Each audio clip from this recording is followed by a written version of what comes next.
ఇండియాకి మొదటి ప్రధాని అయిన జవహర్లాల్ నెహ్రూ గారే నేతాజీ సుభాష్ చంద్రబోస్ గారిని చంపేశారని కర్ణాటక బీజేపీ మెంబర్ అండ్ ఒకప్పుడు ఎమ్మెల్యేగా ఉన్న పటేల్ ఎట్నల్ అనే వ్యక్తి చెప్పాడు. ఇంకో బీజేపీ ఎంపీ సాక్షి మహారాజ్ అనే వ్యక్తి కాంగ్రెస్ సుభాష్ చంద్రబోస్ గారిని చంపేసింది అనే కాంట్రవర్షియల్ స్టేట్మెంట్స్ ఇచ్చారు. అసలు నేతాజీ గారు ఎలా చనిపోయారు, తన డెత్ మీద 3 times ఇన్వెస్టిగేషన్ ఎందుకు జరిగింది, ఈ విషయాన్ని ఈ రోజు వీడియోలో చెప్పబోతున్నాను. ఇంకా లేట్ చేయకుండా వీడియోని మొదలు పెడదాం.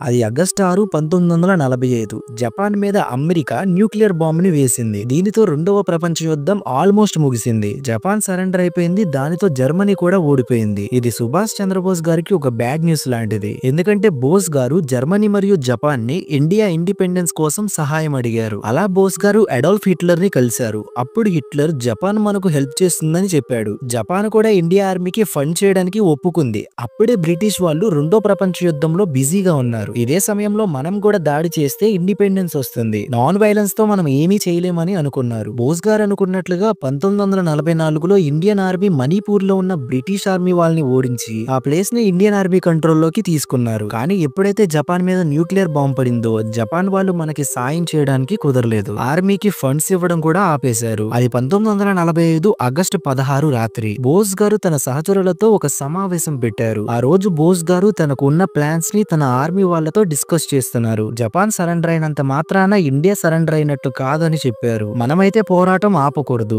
అంటే నేను బ్రిటిష్ వాళ్ళకి చిక్కకూడదు. నేను ఒక సీక్రెట్ ప్లేస్ కి వెళ్తున్నానని చెప్పారు. కానీ ఎక్కడికి వెళ్తున్నారో ఎవరికి చెప్పలేదు. ఆగస్టు 17 ఉదయం నేతాజీ మరియు అతని సహచరులు బ్యాంకాక్ ఎయిర్పోర్ట్ కి చేరుకున్నారు. అక్కడి నుంచి సైగోన్ కి బయలుదేరారు. సైగోన్ నుంచి జపాన్ లో ఉన్న మాంచూరియా అనే ప్లేస్ కి చేరుకోవాలనుకున్నారు. ఇక్కడి నుంచే నేతాజీ గారికి ఏమైంది అనే విషయం ఎవ్వరికీ సరిగ్గా తెలియదు. నేతాజీ గారు ఎలా చనిపోయారనే దానికి 3 కాన్స్పిరసీ థియరీస్ ఉన్నాయి. నెంబర్ 1, నేతాజీ గారు ప్లేన్ క్రాష్ లో చనిపోయారని. నెంబర్ 2, నేతాజీ గారిని సోవియట్ వాళ్ళు బంధించారని. నెంబర్ 3, నేతాజీ గారు నెక్స్ట్ 40 years వరకు బ్రతికే ఉన్నారు, గుమ్నమి బాబాగా ఉండేవారని చాలా మంది నమ్మేవారు. అయితే ఈ రోజు వీడియోలో ఆ 3 థియరీస్ లో ఏది నిజమయ్యే ఛాన్సెస్ ఎక్కువ ఉన్నాయో చూద్దాం. ఆగస్టు 17, 1945న బోస్ గారు సైగోన్ ఎయిర్పోర్ట్ నుంచి బయలుదేరారు. ఆగస్టు 23న జపాన్ వాళ్ళు అఫీషియల్ గా ఒక స్టేట్మెంట్ ఇచ్చారు. నేతాజీ గారు ఆగస్టు 18న ప్లేన్ క్రాష్ లో చనిపోయారని. తన కొలీగ్ అయిన కొలోనిల్ హబీబు రెహమాన్ తో కలిసి టోక్యోకి వెళ్తుండగా ప్లేన్ క్రాష్ అయిందని చెప్పారు. మరి మిగిలిన కొలీగ్స్ ఏమయ్యారు అని మీకు డౌట్ రావచ్చు. వాళ్ళు కూడా ఆ ప్లేన్ క్రాష్ లో ఎందుకు చనిపోలేదనే డౌట్ కి ఆన్సర్ చెప్తాను. ఒక జపనీస్ రిపోర్ట్ ప్రకారం సైగాన్ లో నేతాజీ మరియు అతని కొలీగ్స్ ఉన్నారు. కానీ అక్కడ ఒక్క బాంబర్ ప్లేన్ మాత్రమే ఉంది.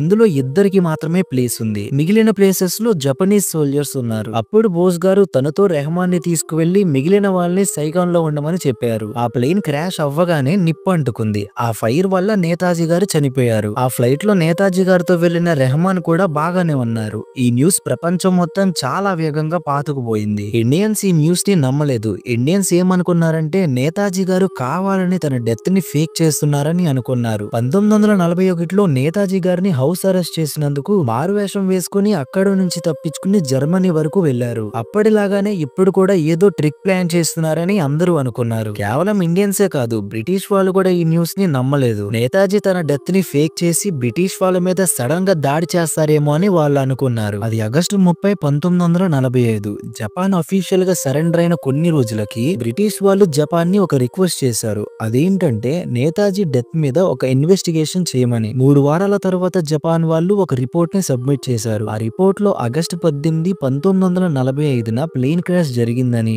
ఆ రోజు రాత్రి నేతాజీ గారు చనిపోయారని ఆ రిపోర్ట్ లో ఉంది. బ్రిటిషర్స్ ఈ వార్త విని చాలా ఆనందపడ్డారు. కానీ ఇండియన్స్ కి ఇంకా నమ్మకం కుదరట్లేదు. ఎందుకంటే నేను వీడియోలో ముందుగా చెప్పినట్టు నేతాజీతో వెళ్లిన వాళ్ళు ఎవరు నేతాజీ యొక్క బాడీని చూడలేదు. ఈవెన్ జపనీస్ గవర్నమెంట్ వాళ్ళు చనిపోయినట్టు ఒక అఫీషియల్ ఫోటోని కూడా రిలీజ్ చేయలేదు. గాంధీజీ గారు నేతాజీ గారి ఇంటికి వెళ్లి దహన సంస్కారాలు ఏమీ చేయవద్దు, నా అంతరాత్మ నేతాజీ చనిపోలేదని చెప్తుందని చెప్పారు. బ్రిటిష్ వాళ్ళకి ఇండియాలో అందరూ నేతాజీ చనిపోలేదని అంటుంటే వాళ్ళకి భయంగా ఉండేది. ఇండియన్ నేషనల్ ఆర్మీలో జాయిన్ అవుతున్న వాళ్ళని చంపేస్తున్నారు. నేతాజీ గారు చనిపోయిన 1 year తర్వాత హరిన్ షా అనే ఒక ఇండియన్ జర్నలిస్ట్ ఏదో ఒక పని మీద తైవాన్ వెళ్తున్నారు. అక్కడ తన ఫ్రెండ్ రూమ్ నుంచి ఒక బిల్డింగ్ కనిపించింది. తన ఫ్రెండ్ ఆ బిల్డింగ్ ని చూపిస్తూ ఇక్కడికి చాలా మంది ఇండియన్స్ వచ్చేవాళ్ళు, ఎందుకంటే అక్కడ నేతాజీ ఉండేవాళ్ళని చెప్పారు. తన ఫ్రెండ్స్ నేతాజీ గురించి ఇన్వెస్టిగేట్ చేయమని అడిగారు. హరిన్ షా తైవాన్ వెళ్లి నేతాజీ గురించి ఇన్వెస్టిగేట్ చేయడం మొదలు పెట్టారు. మొత్తం ఒక వారం పాటు ఇన్వెస్టిగేషన్ చేశారు. ఆ ఇన్వెస్టిగేషన్ లో నేతాజీ గారిని 3 ట్రీట్ చేసిన నర్స్ ని కూడా ఇన్వెస్టిగేట్ చేశారు. మొత్తం గల్లంతి ఎండ్ ఆఫ్ నేతాజీ అనే బుక్ లో రాశారు. ఈ బుక్ ఒకటి ఉంది అని ఇండియాలో చాలా మందికి తెలియదు. అందుకే నేతాజీ గారి డెత్ ఒక మిస్టరీగా మారిపోయింది. ఇంకా మన నెక్స్ట్ థియరీలోకి వెళ్దాం. 1950s వచ్చే సమయానికి నేతాజీ డెత్ మీద చాలా థియరీస్ వచ్చాయి. అందులో ఒక థియరీ నేతాజీ గున్నామీ బాబాలా బెంగాల్లో ఉంటున్నారని. ఇదే న్యూస్ అప్పట్లో చాలా ఆర్టికల్స్ వచ్చాయి. నేతాజీ గారు ఇండిపెండెన్స్ తర్వాత ఇండియాకి వచ్చేసారని, గాంధీజీ గారి దహన సంస్కారాలప్పుడు కూడా వచ్చారని ఆ న్యూస్ మ్యాగజైన్ లో రాసేవాళ్ళు. ఇంత జరుగుతున్న ఇండియన్ గవర్నమెంట్ ఒక్క అఫీషియల్ స్టేట్మెంట్ కూడా రిలీజ్ చేయలేదు. ప్రజల నుంచి ఎక్కువ ప్రెషర్ అండ్ రూమర్స్ రావడంతో 1956లో ఇండియన్ గవర్నమెంట్ నేతాజీ గారి డెత్ గురించి అఫీషియల్ గా ఇన్వెస్టిగేషన్ స్టార్ట్ చేయాలనుకున్నారు. ఇప్పుడు మీరు స్క్రీన్ పైన చూస్తున్నారు కదా, అతని పేరు షా నవాజ్ ఖాన్. ఒకప్పుడు Indian national army general Netaji గారి డెత్ ని ఇన్వెస్టిగేషన్ చేయమని ఇతనికి చెప్పారు. ఎందుకంటే నేతాజీ గారితో ఇతను పర్సనల్ గా మూవ్ అయ్యారు. ఇతనితో పాటు నేతాజీ గారు పెద్ద అన్నయ్య అయిన సురేష్ చంద్రబోస్ గారిని కూడా హెల్ప్ చేయమని అడిగారు. వీళ్ళు ఇన్వెస్టిగేట్ చేసి ఒక పెద్ద బుక్ రిపోర్ట్ ని సబ్మిట్ చేశారు. ఇప్పుడు ఆ బుక్ లో ఉన్న కొన్ని మెయిన్ పాయింట్స్ చెప్తాను. మొత్తం 67 మంది విట్నెసెస్ ని ఇన్వెస్టిగేట్ చేశారు. నేతాజీ గారితో సైగాన్ కి వెళ్లిన వాళ్ళని కూడా ఇన్వెస్టిగేట్ చేశారు. అందులో వాళ్ళు ఇలా చెప్పారు: సైగాన్ నుంచి టోక్యోకి నేతాజీ అండ్ టీం వెళ్లాలనుకున్నారు, కానీ జపాన్ వాళ్ళు ఒక్క ఫ్లైట్ మాత్రమే ఉంది, అది కూడా ఒక్కరికి మాత్రమే ప్లేస్ ఉందని చెప్పారు. దానికి నేతాజీ గారు ఒప్పుకోలేదు. నా టీం ని వదిలేసి నేనెలా వెళ్తాను అన్నారు. కానీ నేతాజీ గారి టీం ఇలా అన్నారు: మా గురించి ఆలోచించకండి, మేము ఎలాగోలా వస్తామని చెప్పారు. అప్పుడు నేతాజీ గారు అతనితో పాటు ఒకరిని తీసుకువెళ్లాలనుకున్నారు. దానికి జపాన్ వాళ్ళు కూడా ఒప్పుకున్నారు. అప్పుడు నేతాజీ గారు తనతో రెహమాన్ ని తీసుకువెళ్లారు. ప్లేన్ బయలుదేరింది సైగాన్ నుంచి తురన్ లో ఆగింది. ఆగస్టు 17, 1945. ఆ రోజు ప్లేన్ లో ఉన్న వాళ్ళందరూ ఆ రోజు రాత్రి అక్కడే విశ్రాంతి తీసుకున్నారు. తర్వాతి రోజు ప్లేన్ టైపీ అనే ప్లేస్ లో ఆగింది. ఆ తర్వాత రీఫ్యూయల్ కూడా అక్కడే చేసుకున్నారు. ఆ ప్లేన్ స్టార్ట్ అయిన కొద్ది నిమిషాల్లోనే ప్లేన్ యొక్క లెఫ్ట్ ప్రొపెల్లర్ డ్యామేజ్ అయింది. నేతాజీ గారు పెట్రోల్ ట్యాంక్ పక్కన కూర్చున్నారు. ఎప్పుడైతే ప్లేన్ క్రాష్ అయిందో ప్లేన్ కి మంటలు అంటుకున్నాయి. నేతాజీని అండ్ పెట్రోల్ ట్యాంక్ పక్కన ఉన్న ఇంకో వ్యక్తిని హాస్పిటల్ కి తీసుకువెళ్లారు. అప్పటికే నేతాజీ బాడీ బాగా కాలిపోయింది. నేతాజీని ట్రీట్ చేసిన డాక్టర్ పేరు డాక్టర్ యోషిమి. నేతాజీ గారు బ్రతకడం కష్టమని అప్పుడే చెప్పేశారు. ఆ రోజు రాత్రి నేతాజీ గారు చనిపోయారు. నేతాజీ గారు చనిపోయే టైంకి తన పక్కన డాక్టర్, రెహమాన్, ఇద్దరు నర్సులు ఉన్నారు. దానికి ప్రూఫ్ రెహమాన్ నేతాజీ చనిపోయిన 2 రోజుల తర్వాత ఆగస్టు 20న నేతాజీకి అంతిమ కార్యక్రమాలు చేసి తన అస్థికలను టోక్యోలో ఉన్న రింకోజీ టెంపుల్ లో ఉంచారు. ఇక్కడితో అఫీషియల్ ఇన్వెస్టిగేషన్ అయిపోయింది. ఇంకా కాన్స్పిరసీ థియరీస్ ఎందుకు అనుకుంటున్నారా? ఎందుకంటే ఈ రిపోర్ట్ సబ్మిట్ అవ్వలేదు. నేతాజీ అన్నయ్య అయిన సురేష్ చంద్రబోస్ గారు ఈ రిపోర్ట్ ని సబ్మిట్ చేయడానికి సైన్ పెట్టలేదు. తను ఏమనుకున్నారంటే నేతాజీ డెత్ ని జవహర్ లాల్ నెహ్రూ ఫేక్ చేద్దామని అనుకుంటున్నారు. ఇదంతా ఒక కట్టు కదా అని, అసలు షా నవాజ్ ఖాన్ టోక్యో వెళ్ళలేదని, వెళ్లకుండా అసలు ఇన్వెస్టిగేషన్ ఎలా చేశారు అని అడిగారు. అయినా సరే షా నవాజ్ ఖాన్ పార్లమెంట్ లో ఈ ఇన్వెస్టిగేషన్ రిపోర్ట్ ని సబ్మిట్ చేశారు. 1956 సెప్టెంబర్ లో పార్లమెంట్ దీన్ని యాక్సెప్ట్ చేసింది. కానీ నేతాజీ యొక్క అన్నయ్య దీనిని తీవ్రంగా ఖండించారు. ప్రజలు కూడా తనకే సపోర్ట్ చేశారు. దీనితో మళ్ళీ నేతాజీ డెత్ మీద రూమర్స్ స్టార్ట్ అయ్యాయి. షా నవాజ్ ఖాన్ ఇచ్చిన రిపోర్ట్ మీద ప్రజలు క్రిటిసైజ్ చేయడం మొదలు పెట్టారు. 1960లో నేతాజీ డెత్ మీద వచ్చిన ఒక ఫేమస్ స్టోరీ నేతాజీ గారు సోవియట్ యూనియన్ కి చేరుకున్నారని, తనని కాపాడడానికి స్టాలిన్ నేతాజీని జైల్లో దాచారని, కానీ ఇండియాకి ఇండిపెండెన్స్ వచ్చాక నేతాజీ తిరిగి ఇండియాకి వస్తే నెహ్రూ బదులు ప్రజలు నేతాజీని ప్రధానమంత్రిని చేస్తారని, నెహ్రూ కావాలనే నేతాజీని ఆ జైల్లోనే స్టాలిన్ సహాయంతో చంపేశారనే స్టోరీ అప్పట్లో బాగా వైరల్ అయింది. గవర్నమెంట్ మళ్ళీ రీఇన్వెస్టిగేషన్ ని మొదలు పెట్టింది. ఇతని పేరు సమర్ గుహ.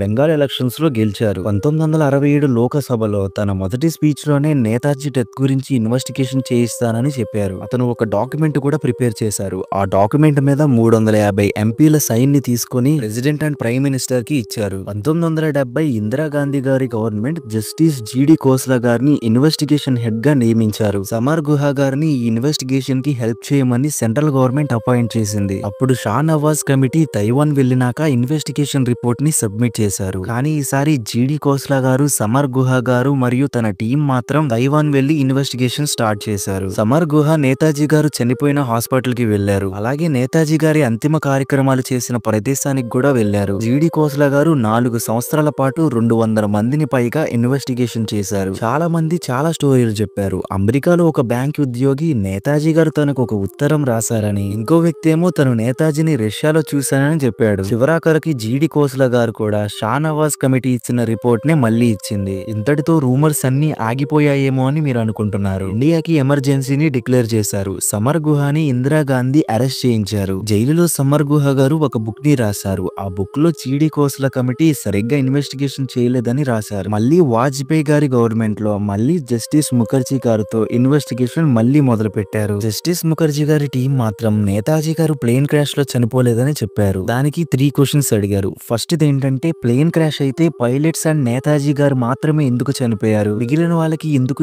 ఏం కాలేదని అడిగారు. సెకండ్ ఏంటంటే సెంట్రల్ డైలీ న్యూస్ అనే ఒక పెద్ద పత్రిక ఉంది. ఇంత ఫేమ్ ఉన్న వ్యక్తి చనిపోతే ఆ పత్రిక వాళ్ళు ఎందుకు వాళ్ళ పత్రికలో ప్రచారించలేదని. ఇక నెంబర్ 3 వచ్చేసరికి నేతాజీ గారి డెత్ సర్టిఫికేట్ ఎక్కడ ఉంది, ఎందుకు ఇవ్వలేదు. దీనికి జవాబుగా ప్లేన్ టేక్ ఆఫ్ అవ్వగానే క్రాష్ అయింది. సో ముందు కూర్చున్న వాళ్ళు మాత్రం చనిపోయారు. రెండోది సెంట్రల్ డైలీ న్యూస్ వాళ్ళు ప్రచారించలేదు, కానీ లోకల్ న్యూస్ పేపర్లు కొన్ని మాత్రం నేతాజీ గారి డెత్ గురించి వాళ్ళ న్యూస్ పేపర్ లో రాశారు. ఇక మూడవ ప్రశ్న జవాబుకు వస్తే అప్పటికే రెండవ ప్రపంచ యుద్ధంలో బిజీగా ఉన్న జపాన్ డెత్ సర్టిఫికేట్ చేసే సమయం వాళ్ళకి లేదు. ఇప్పుడు మీరు అడగొచ్చు గున్నామీ బాబా స్టోరీ నిజమేమో అని. అదంతా ఫేక్ స్టోరీ. అసలు నేతాజీ గారికి తన ఐడెంటిటీ దాచుకోవాల్సిన అవసరం ఏముంది. మనకి రూమర్స్ అంటే బాగా ఇష్టం, అందుకే ఇలాంటి స్టోరీలు నమ్ముతాం. నా వరకు నేతాజీ గారు ప్లేన్ క్రాష్ లోనే చనిపోయారు. దీని మీద మీ ఒపీనియన్ ఏంటో కింద కమెంట్ సెక్షన్ లో కమెంట్ చేయండి. ఈ వీడియో ఇక్కడితో పూర్తయింది. వీడియో నచ్చితే లైక్ చేసి మీ ఫ్రెండ్స్ కి కూడా షేర్ చేయండి. ఛానల్ కి ఎవరైనా కొత్తగా వస్తే ఛానల్ ని సబ్స్క్రైబ్ చేసి పక్కనే ఉన్న బెల్ ఐకాన్ ని క్లిక్ చేయండి. నెక్స్ట్ వీడియోలో కలుసుకుందాం. Thanks for watching.